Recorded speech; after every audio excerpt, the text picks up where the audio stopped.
बेआईन parking उपरे चढ़ाऊ अनेक भारीजानरू जरिमाना आदाय कला आरटीओ विभाग आगको भी जारी रहिबो अभियान।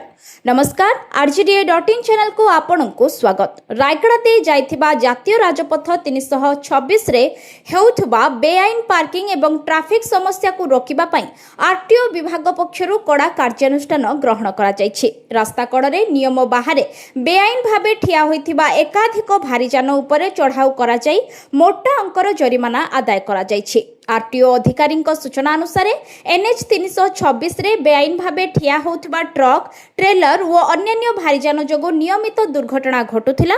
एहाको गंभीरतार सह नै स्वतंत्र एनफोर्समेंट टीम राजपथर प्रमुख स्थान गुड़िकरे हठात जांच अभियान चलाइथिले। राजपथरे यातायात सुगम और सुरक्षित करिबा पई ए कार्यानुष्ठान ग्रहण करा जायथिबा बेले आगामी दिन रे मध्य एही बेआईन पार्किंग निरोधी अभियान जारी रहिबो बोली विभाग पक्षरु सूचना दिया जायछि। निर्धारित पार्किंग स्थल व्यतीत राजपथ कड़े गाड़ी रखिले आगामी दिन रे दृढ़ आईनगत कार्यानुष्ठान ग्रहण कराजिबो।